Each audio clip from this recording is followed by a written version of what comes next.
இந்த கருத்து கணிப்புகள் ஒரு சில நேர்மையான கருத்து கணிப்புகளா இருக்கலாம். இன்னும் பல இது கருத்து திணிப்புகளா இருந்துச்சு.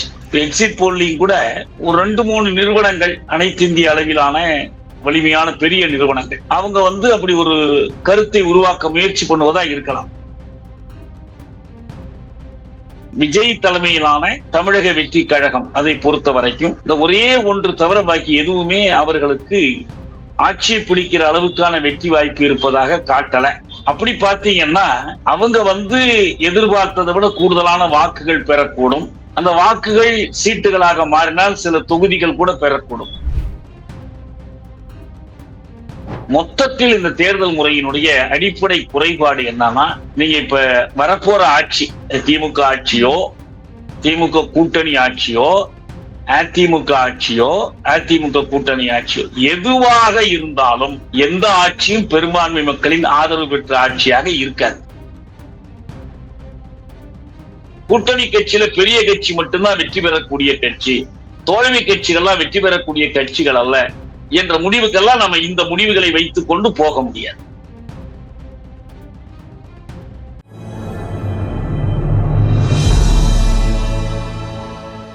தமிழ் மீடியா நேயர்களுக்கு அன்பு வணக்கம். இன்றைய நேர்காணலில் நம்முடன் இணைந்திருப்பவர் தமிழ் தேசிய விடுதலை இயக்கத்தின் பொதுச் செயலாளர் மதிப்பிற்குரிய தியாகு அவர்கள். வணக்கம் சார். வணக்கம் சார். எக்ஸிட் போல் வெளியில வந்துருச்சு. ஸோ ஒரு பக்கம் பார்த்தீங்க அப்படின்னா திமுகவிற்கு தான் சாதகமாக இருக்குன்னு சொல்லிட்டு பல்வேறு கருத்து கணிப்புகள் வந்திருக்கு. இன்னொரு 2-3 கருத்து கணிப்பு பார்த்தீங்க அப்படின்னா அதிமுகவுக்கு தான் சாதகமா இருக்கு அப்படிங்கிற மாதிரி பார்க்கப்படுது.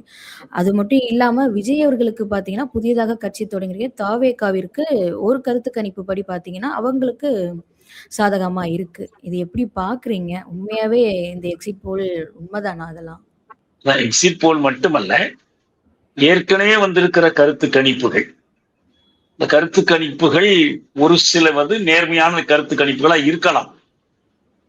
இன்னும் பல இது கருத்து திணிப்புகளா இருந்துச்சு. எக்ஸிட் போல்லையும் கூட ஒரு 2-3 நிறுவனங்கள் அனைத்து இந்திய அளவிலான வலிமையான பெரிய நிறுவனங்கள் அவங்க அப்படி ஒரு கருத்தை உருவாக்க முயற்சி பண்ணுவதா இருக்கலாம். எனக்கு 100க்கு 100 எதுவுமே உறுதியா தெரியாது. ஏன்னா இப்ப தொகுதி வாரியாக போய் எக்ஸிட் போல் எடுத்திருக்கிற சில நிறுவனங்களே என்ன சொல்றாங்கன்னா, ஒரு தொகுதியில ஒரு 200 பேர் வரைக்கும் நாங்க எடுத்திருக்கிறோம் அப்படின்னு சொல்றாங்க. ஏன்னா ஒரு தொகுதியில வாக்காளர்களுடைய எண்ணிக்கை என்னங்கிறது நமக்கு தெரியும். அதுவும் ஒரு வாக்குச்சாவடி போல இன்னொரு வாக்குச்சாவடி இருக்குமாங்கிறதும் தெரியாது. அதனால நிறைய அன்சர்டைனிட்டிஸ், உறுதியின்மைகள் தேர்தல் முடிவுல இருக்கும்.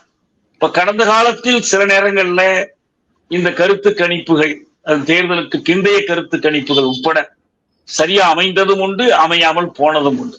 இப்ப கடைசியா பாத்தீங்கன்னா ஹரியானாவில், பீகார்ல எல்லாம் அந்த மாதிரி மாற்றங்கள் வந்துச்சு. அதனால இந்த முறை எதுங்கிறது நம்ம 100க்கு 100 உறுதியாக சொல்ல முடியாது. ஒன்று என்ன சொல்லலாம்னா, நீங்க சொன்ன மாதிரி விஜய் தலைமையிலான தமிழக வெற்றி கழகம் அதை பொறுத்த வரைக்கும் இந்த ஒரே ஒன்று தவிர பாக்கி எதுவுமே அவர்களுக்கு ஆட்சியை பிடிக்கிற அளவுக்கான வெற்றி வாய்ப்பு இருப்பதாக காட்டல. அப்படி பாத்தீங்கன்னா அவங்க எதிர்பார்த்ததை விட கூடுதலான வாக்குகள் பெறக்கூடும். அந்த வாக்குகள் சீட்டுகளாக மாறினால் சில தொகுதிகள் கூட பெறக்கூடும். ஆனா அவங்க ஆட்சிக்கே வந்து விடுவார்கள் என்பதற்கான எந்த விதமான உறுதிப்பாடும் இல்லை. அதை ஒண்ணுதான் நம்ம இந்த கருத்துக்கு எக்ஸிட் போல்ஸ்ல இருந்து உறுதியான முடிவாக எடுக்க முடியும். திமுகவை பொறுத்த வரைக்கும் அவர்கள் ஆட்சிக்கு வந்தால் தனித்து ஆட்சிக்கு வர முடியுமா, அல்லது பிற கட்சிகள் ஆதரவோடு, அது கூட்டணி இருக்கலாம், கூட்டணி இல்லாமல் போகலாம். கடந்த காலத்துல கலைஞர் ஒரு முறை கூட்டணி இல்லை, ஆனா தனி கட்சி ஆட்சி, ஆனா மைனாரிட்டி. இப்ப ஜெயலலிதா கூட அதை சொல்லிக்கிட்டே இருந்தாங்க. எப்ப பார்த்தாலும் மைனாரிட்டி திமுக அரசுன்னு சொல்லிக்கிட்டே இருந்தாங்க. அது மைனாரிட்டி பெரும்பான்மை ஆதரவு சட்டமன்றத்தில் இருக்கணும், ஆனா அவர் கட்சி சிறுபான்மையாக இருக்கலாம். அப்படி வரலாம். அல்லது அவங்க தனியாகவே பெரும்பான்மை பெறுவதற்கு ஒரு சில கருத்து கணிப்புகள் அப்படி சாதகமா சொல்லி இருக்கிறாங்க. எப்படி இருந்தாலும் ஒரு 200 இடங்கள், 200க்கு மேற்பட்ட இடங்கள் அடைவோம், 200 படைப்போம் வரலாறுலாம் சொன்ன முழக்கங்கள் நிறைவேறுகிற போல ஒரு கருத்து கணிப்பு கூட அமையல. எல்லாமே 200க்கு கீழே தான். 180, 160, 170 அப்படிதான் இருக்கு. கூட்டணிக்கே சொல்றேன், தனியா அவங்க போட்டியிட்டதே 200 கிடையாது. அதனால அந்த கணக்கிலேயே சேர்த்து கொள்ள வேண்டியல. அதனால ஒரு நிகழ்தகவு திமுகவுக்கு சாதகமாக இந்த கருத்து கணிப்புகள் இருக்கு. தனித்தா கூட்டணியா என்பது மட்டும்தான் கேள்வி. அதிமுகவை பொறுத்த வரைக்கும் அவங்க கூட்டணியாக சேர்ந்து அவங்களுக்கு சாதகமா வந்திருக்கிற கருத்து கணிப்புகள் படி பார்த்தா கூட தனியா அவங்க ஆட்சி அமைக்கிற மாதிரி ஒரு கருத்து கணிப்பும் அல்ல. அப்படி இருந்தால் அது கூட்டணி. அவங்க கூட்டணி சேர்க்கிறார்களா அல்லது மைனாரிட்டி அரசு அமைத்து மிச்ச பேருடைய ஆதரவு கேட்கிறாங்களாங்கிறது.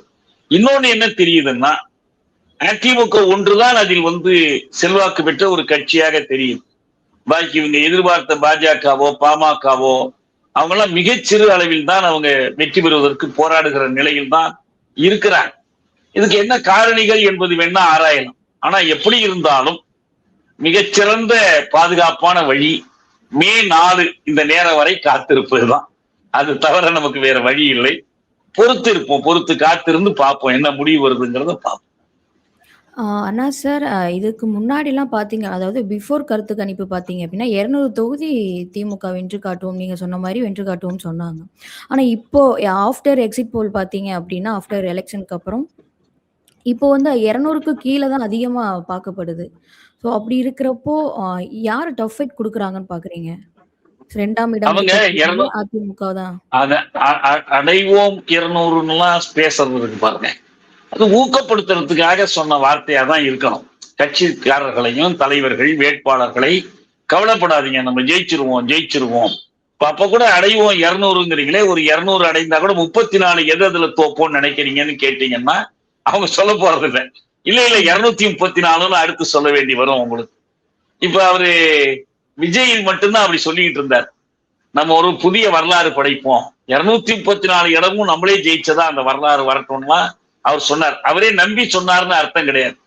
அந்த கட்சிக்காரர்களுக்கு ஊக்கம் கொடுக்கறதுக்காக சொல்ற வார்த்தை தான். 200க்கு மேல் நம்ம ஜெயிப்போங்கிறது எடப்பாடியும் அவங்க கட்சியினுடைய பொதுக்குழுவுல சொன்னார்.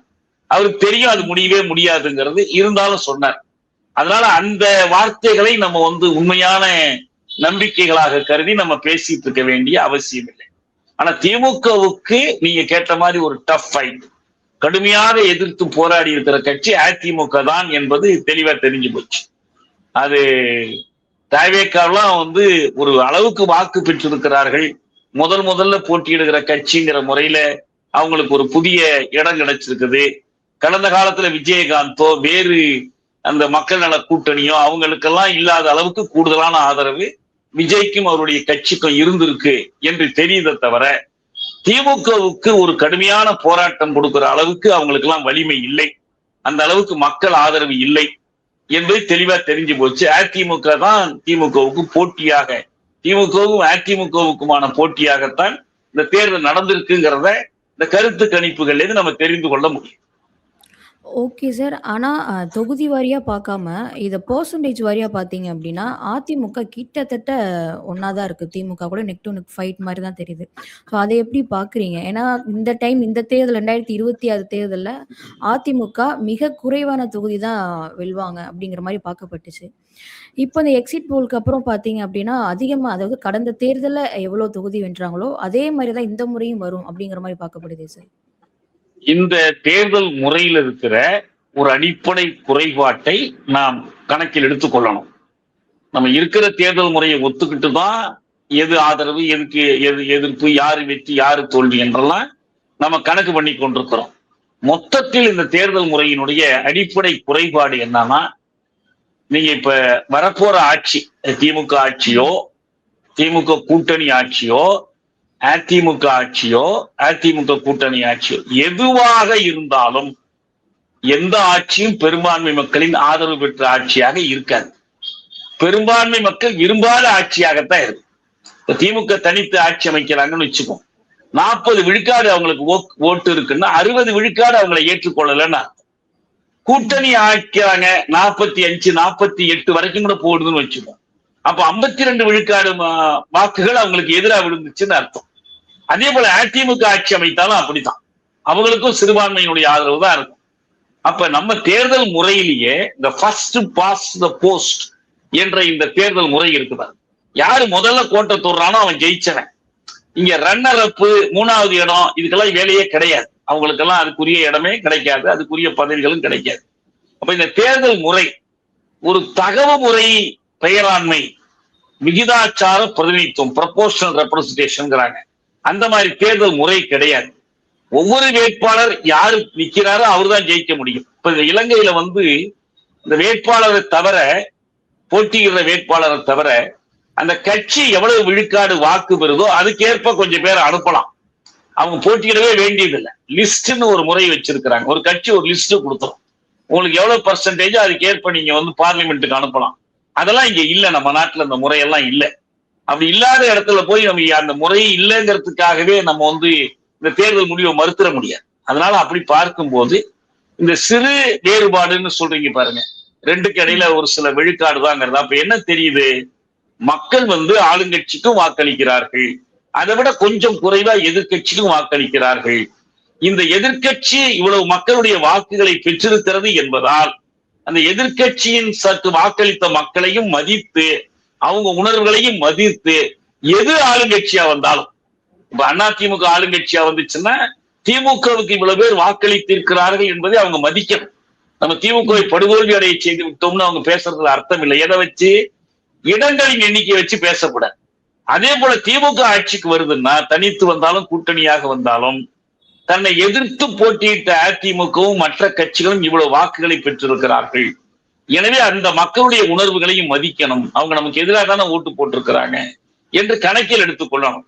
இப்ப தேவைக்க ஆட்சிக்கே வரல, அவங்க 10-20 இடம் தான் ஜெயிக்கிறாங்கன்னா, அவங்க ஓட்டு பர்சன்டேஜ் அவங்களுக்கு 20 விழுக்காடு 25 விழுக்காடு இருக்குன்னா, இவ்வளவு கணிசமான பகுதி மக்கள் நமக்கு எதிராக வாக்களித்திருக்கிறார்கள் என்பதை எந்த ஆட்சி வந்தாலும் கணக்கில் எடுத்துக்கொள்ளணும். அதுதான் ஒரு குடியாட்சிய பண்பு, ஜனநாயக பண்பாடு. அதுதான் இதிலிருந்து நமக்கு உணர்த்துவதே தவிர, இந்த குறைந்த இடைவெளி இருக்கிறதுனாலயே இவங்க ஆட்சி அமைக்கிறதுக்கு தகுதி இல்லாம ஆயிட மாட்டாங்க. மொத்தமா மக்கள் எல்லாம் ஒரு பக்கம் சாய்க்கிறது, இந்த மந்தைன்னு சொல்லுவாங்க பாருங்க, அந்த மந்தை மனநிலை இங்க இல்ல.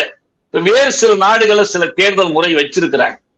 எத்தனை பேர் போட்டியிட்டாலும் மீண்டும் இப்ப பிரேசில்ல ஏற்கனவே ஒரு தேர்தல் இப்ப கடைசியா 2026 2021லயோ 22லயோ நடந்துச்சு. அந்த தேர்தல் என்ன பண்ணாங்க, எல்லாரும் போட்டி போட்டாங்க. முதல் 2 வேட்பாளர் 2வது முறை ஒரு தேர்தல் நடத்தினாங்க. யாருக்கு 50 விழுக்காட்டுக்கு மேல அவர் தான் அதிபராக முடியும். அது மாதிரிதான் இப்ப இந்த லூலாங்கிறவர் இப்ப அங்க அதிபரானார், பொல்சனாரோவை தோக்கடிச்சார். சில லத்தீன் அமெரிக்க நாடுகள் அந்த முறை இருக்கு. அதெல்லாம் இல்ல. நமக்கு முடிந்த வரைக்கும் மக்களுடைய கருத்துக்களை, உணர்வுகளை, மக்களுடைய கோரிக்கைகளை பிரதிபலிக்கக்கூடிய ஒரு தேர்தல் முறை வேண்டுமானா வேணும். இப்ப இருக்கிற தேர்தல் முறை அது மாதிரி இல்லை. அதுக்கான முயற்சிகளை எடுக்கலாம். ஆனா இப்போதைக்கு இருக்கிறத வச்சுக்கிட்டு தான் நம்ம நடத்தணும். இந்த இருக்கிற ஏற்பாட்டின்படி அந்த சிறு இடைவெளி என்பது நம்மகிட்ட ஒரு ஜனநாயக உணர்வை, நம்மகிட்ட ஒரு தயக்கத்தை, ஒரு முடிவு எடுக்கிற போது இந்த மக்களுடைய நலனுக்கும், ஆளுங்கட்சி என்பது ஓட்டு போட்டவங்களுக்கு மட்டுமல்ல அரசாங்கம், ஓட்டு எதிர்த்து ஓட்டு போட்டவர்களுக்கு சேர்த்துதான் அரசாங்கம். அவங்களுக்கும் அதே. இப்போ ஒரு முதலமைச்சர் வர்றாருன்னு வச்சுங்க, இப்ப ஸ்டாலின் முதலமைச்சரா வந்தா அதிமுக காரங்களுக்கும் அவர் தான் முதலமைச்சர், எடப்பாடி முதலமைச்சரா வந்தா திமுக ஆதரவாளர்களுக்கும் அவர் தான் முதலமைச்சர். எனவே அந்த உணர்வோடு அந்த அரசாங்கம் நடத்தப்படணும் என்று நான் நம்புறேன். Okay sir. அதே மாதிரி என்னதான் டிஃபால்ட்டா திமுக தான் இந்த முறையும் ஆட்சிக்கு வருவாங்கன்னு சொன்னாலும், ஆனா 2, 3 கருத்து கணிப்பு நிறுவனம் அதிமுகவுக்கு தான் சாதகமா இருக்கு. அது என்ன நிறுவனம் அதிகமா பார்க்கப்படுது பார்த்தீங்கன்னா, நேஷனலா தான் பார்க்கப்படுது. ஸோ இது என்டிஏ உள்ள கூட்டணியில இருக்கனால தான் அந்த கருத்து கணிப்பு சாதகமா அதிமுகவுக்கு வந்திருக்கு அப்படிங்கிற மாதிரியும் ஒரு பேச்சு போயிட்டு இருக்கே சார். அப்படின்னு ஒரு ஐயப்பாடு இருக்கு. ஐயம் மட்டும்தான். ஏன்னா இறுதியா முடிவு வரும்போதுதான் நம்ம பார்க்கணும். இதுல உண்மையாவே என்டிஏ உள்ள இருக்கனாலதான், பிஜேபி உள்ள இருக்கனாலதான் இது இந்த மாதிரி வந்திருக்குன்னு நினைக்கிறீங்களா? அதான் ஐயப்பாடுன்னு சொல்றேன். இருக்கலாம், ஐயப்பாடுதான் இருக்குன்னு எனக்கு சொல்லுவதற்கு என் கையில சான்றுகள் இல்லை. சான்று இருந்தாதான் நான் சொல்ல முடியும். அப்படிதான் இருக்க முடியும்னு சொல்ல முடியும். அதனால அப்படி சொல்ல முடியாது. இருக்கலாம், பார்ப்போம், பொறுத்திருந்து பார்ப்போம். 140, 50 கிட்ட தான் திமுகக்கு வருது. ஸோ அப்படி இருக்கிறப்போ திமுக தான் இதுல அதிகமா வரும். அதாவது திமுகல உள்ள இருக்கிற கூட்டணி அந்த அளவுக்கு வெற்றி பெறுவதற்கு வாய்ப்பு இல்லை. ஏன்னா மிச்சம் இருக்கக்கூடிய தொகுதியெல்லாம் பார்த்தீங்கன்னா விஜய் இருக்கனால விஜய்க்கும் அது போகிற மாதிரி தெரியுது அப்படிங்கிற மாதிரி பார்க்கப்படுது சார். இப்ப இந்த கருத்து கணிப்புகளின்படி சிபிஎம் 5 இடங்களில் போட்டியிட்டு 4 இடங்களில் வெற்றி பெறுவதா வருது. அவங்க விட்டுக்கிறது அந்த கன்னியாகுமரி மாவட்டத்துல ஒரே ஒரு தொகுதி தவிர பாக்கி எல்லா தொகுதிகளிலும் அவர்கள் வெற்றி பெறுவதா சொல்றாங்க. எனக்கு அநேகமா அந்த கன்னியாகுமரி மாவட்ட தொகுதியும் கூட அவங்க வெற்றி பெற்றாங்கன்னா அது 100 விழுக்காடு வெற்றியாக இருக்கும். இப்ப திமுக 100 விழுக்காடு வெற்றி பெறல, ஆனா தோழமை கட்சியான சிபிஎம் 100 விழுக்காடு வெற்றி பெறுது, அல்லது குறைந்தது 90 விழுக்காடு வெற்றி பெறுது அப்படின்னா திமுகவோட சிபிஎம் வலிமையான கட்சி என்று அதுக்கு அர்த்தம் கிடையாது. அவங்களுக்கு கிடைத்த தொகுதிகள் பொருத்தமா இருந்துச்சு. போன முறை ஏன் நாங்க 5 போட்டியிட்டு 6ல 2 தான் வெற்றி பெற முடியும்னா எங்களுக்கு பொருத்தமான தொகுதிகள் கிடைக்கலன்னு தோழர் சண்முகம் சொல்லியிருந்தார். ஆனா இந்த முறை அவர்கள் எங்களுக்கு ரொம்ப பொருத்தமான தொகுதிகள் கிடைச்சிருக்கு என்று இப்ப அவர் சொல்லியிருக்கிறார். அது உண்மை என்பது அதிலிருந்து வரும். இப்ப சிபிஐக்கு 2 தொகுதிகள் தான் இந்த கருத்து கணிப்புகள் கொடுக்குது. அது தளியும் திருத்துறைப்பூண்டியும். அது பாரம்பரியமா தொடர்ச்சியா அவங்களுக்கு கிடைத்துட்டு இருக்கிற தொகுதிகள். மற்ற புதிதா போட்டியிட்ட தொகுதிகள் எதுவும் அவங்களுக்கு கிடைக்கல. இப்ப மனிதநேய மக்கள் கட்சிக்கு ஒரே ஒரு தொகுதி தான் அவங்க கொடுக்குறாங்க. நாகப்பட்டினம் மட்டும் அவர் வெற்றி பெறக்கூடும்னு சொல்றாங்க. அதனால இது போன்ற தனித்தனியா வைத்துக் கொண்டெல்லாம் ஒரு முடிவு எடுக்க முடியாது. மக்கள் ஆதரவு இருக்குமானால் இந்த மக்கள் ஆதரவை வாக்குகளாக மாற்றி வாக்குச்சாவடிகளுக்கு வாக்காளர்களை கொண்டு சேர்க்க முடியுமானால் தேர்தலில் வேறு விதமான மோசடிகள் நடக்காமல் தடுப்பதற்குரிய வலிமையும் இருக்குமானால் எந்த கட்சி வேணாலும் வெற்றி பெறலாம். பெரிய கட்சி சிறிய கட்சி தான் என்பதெல்லாம் ஒன்றும் கிடையாது. இப்ப விஜய் கட்சியே கூட வேட்பாளர்களை தேர்ந்தெடுப்பதுல, தேர்தலுக்கான ஒரு இயந்திரத்தை ஒரு பொறிமுறையை உருவாக்குவதுல இதுல இன்னும் திறமையா செயல்பட்டு இருந்தாங்கன்னா இன்னும் அதிகமான வாக்குகள் கூட அவங்களுக்கு கிடைச்சிருக்கலாம். ஆனா அதெல்லாம் நமக்கு தெரியல. இன்னொரு பக்கம் பாத்தீங்கன்னா எல்லா பக்கமும் பணம் விளையாடி இருப்பதாக செய்திகள் எல்லாமே கூறுது. எந்த கட்சி தலைவரும் எங்களுக்கும் பணத்துக்கும் சம்பந்தம் இல்லை, நாங்க பணம் கொடுக்கலன்னு யாருமே அறிக்கையெல்லாம் எதுவுமே கொடுக்கல. அவங்க ஒத்துக்கிறாங்களா மறுக்கிறாங்களான்னு எனக்கு தெரியாது. ஆனா பரவலாக இந்த செய்திகள் வந்துகிட்டு இருக்கு. அதனால இந்த ஒரு சொட்டு உப்பு சேர்த்துதான் சாப்பிடணுங்கிற மாதிரி இந்த எல்லா வெற்றியிலையும் இந்த பணநாயகமாக இது எப்படி செயல்பட்டுச்சு என்பதை கணக்கில் எடுத்துக்கொண்டுதான் நீங்க வெற்றி வாய்ப்பு இருந்தாலும் போதிய பணம் செலவிட முடியலன்னா வெற்றி தோல்வியாக மாறலாம். விளிம்பு அளவுல நீங்க தோற்கிற மாதிரி இருந்து பணத்தை செலவு பண்ணி அதை வெற்றியா மாற்ற முடியுமா? மாற்ற முடியும். ஆனா அடியோடு முழுக்க முழுக்க தோல்வி நிலையிலிருந்து வெற்றியை மாத்துறதுக்கோ வெற்றியவே தோல்வியா மாத்துறதுக்கோ வெறும் பணம் மட்டும் போதாது. அதை தாண்டி மக்கள் ஆதரவு வேணும். இல்லைன்னா மக்கள் ஆதரவு என்பதற்கு பொருளற்று போய்விடும். இதெல்லாம் நம்ம உட்கார்ந்து பேசிட்டு இருக்கிறதுலயே பயனவே இல்லை. வெற்றி பெற்ற கட்சி அதிக பணம் செலவு பண்ணுச்சு, தோல்வி பெற்ற கட்சி பணம் செலவு பண்ணல என்று ஒரே வார்த்தையில முடிச்சுட்டு போயிடலாம். அப்படிலாம் நான் முடிக்க முடியாது. அதனாலதான் நம்ம என்ன சொல்றோம்னா இந்த கூட்டணி கட்சியில பெரிய கட்சி மட்டும்தான் வெற்றி பெறக்கூடிய கட்சி, தோல்வி கட்சிகள்லாம் வெற்றி பெறக்கூடிய கட்சிகள் அல்ல என்ற முடிவுக்கெல்லாம் நம்ம இந்த முடிவுகளை வைத்துக் கொண்டு போக முடியாது. ஓகே சார், நிச்சயமா பல்வேறு தகவலை ஷேர் பண்ணிருக்கீங்க நேயர்களுக்கு. தொடர்ந்து பேசுவோம் சார். மிக்க நன்றி சார். மிக்க நன்றி.